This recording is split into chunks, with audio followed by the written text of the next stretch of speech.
সিলেটি শামীমাকে পাচার করা হয়েছিল।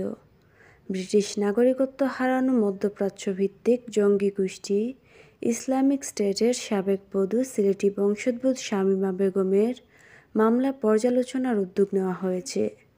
তিনি পাচারের শিকার হয়েছিলেন বলে তার আইনজীবী আদালতকে জানানোর পর সোমবার মামলাটি পর্যালোচনার সিদ্ধান্ত হয়।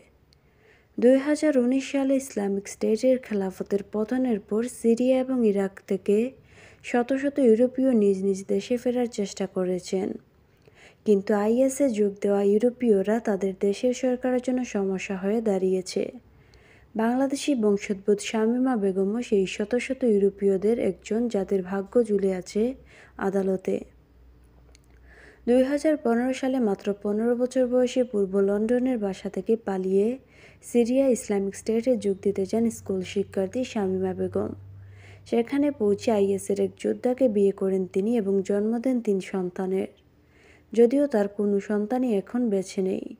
বর্তমানে এই আইএস-বধূর বয়স 22 বছর। 2019 সালের ফেব্রুয়ারিতে সিরিয়ার এক শিবিরে গর্ভবতী শামীমাকে খুঁজে পান ব্রিটেনের একজন সাংবাদিক। ওই সাংবাদিককে দেওয়া সাক্ষাৎকারে আইএসে যোগ দেওয়া তার কোনো অনুশোচনা না থাকায় ব্রিটেনে ব্যাপক ক্ষোভ তৈরি করে সেই সময়। 2015 সালে মাত্র 15 বছর বয়সে পূর্ব লন্ডনের বাসা থেকে পালিয়ে সিরিয়া ইসলামিক স্টেটে যোগ দিতে চান স্কুল শিক্ষার্থী শামীমা বেগম। পরে আইএস-বধূ নামে পরিচিতি পাওয়া শামীমার নাগরিকত্ব বাতিল করে ব্রিটেনের সরকার। নাগরিকত্ব বাতিলের মামলার বিরুদ্ধে লড়াইয়ের জন্য যুক্তরাজ্যে ফেরার অনুমতি চেয়ে গত বছর ব্রিটেনের সুপ্রিম কোর্টে আবেদন করেছিলেন শামীমার আইনজীবী, কিন্তু সুপ্রিম কোর্টের বিচারকরা শামীমার ওই আবেদন নাকচ করে দেন। সুপ্রিম কোর্টের ওই সিদ্ধান্তের পর সোমবার ব্রিটেনের স্পেশাল ইমিগ্রেশন আপিলস কমিশনে শামীমার মামলার বিষয়ে শুনানি হওয়ার কথা রয়েছে। শামীমাকে পাচার করেন কানাডীয় গুপ্তচর। আইএস-বধূ শামীমা বেগমের পরিবারের আইনজীবী তাসনিম আকুঞ্জি ফরাসি বার্তা সংস্থা এএফপিকে বলেছেন, শামীমা বেগম পাচারের শিকার কিনা সেই বিষয়টিকে কেন্দ্র করে এসআইএসিতে শুনানি অনুষ্ঠিত হবে। নাগরিকত্ব বাতিলের সিদ্ধান্ত গ্রহণের সময় তৎকালীন স্বরাষ্ট্র সাজিদ জাভিদ এ বিষয়টি বিবেচনায় নিয়েছিলেন কিনা সেই বিষয়ে আদালত পর্যালোচনা করবে। চলতি বছরের শুরুর দিকে সাংবাদিক রিচার্ড ক্যারবাজ একটি বই প্রকাশ করেন।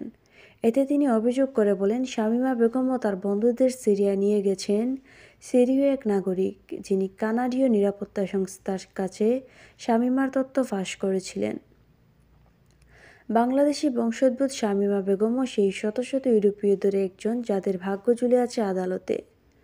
মোহাম্মদ আল রাশেদ নামের এক ব্যক্তি আইএসের পাচারকারী নেটওয়ার্ক পরিচালনা করতেন। তিনি সেই সময় এই নেটওয়ার্কের তুরস্কের অংশের দায়িত্বে ছিলেন বলে অভিযোগ রয়েছে। আকুঞ্জি বলছেন, এটা এখন মোটামুটিভাবে জানা যায় যে কানাডীয় নিরাপত্তা বাহিনীর এক গুপ্তচর শামীমা এবং তার বন্ধুদের সীমান্ত পার করে দিয়েছিলেন। প্রথম দিকে আইএসের যোগ দেওয়া নিয়ে কোনো ধরনের অনুশোচনা প্রকাশ না করলেও শামীমা বেগম এখন অনুতপ্ত বলে জানিয়েছেন তার আইনজীবী।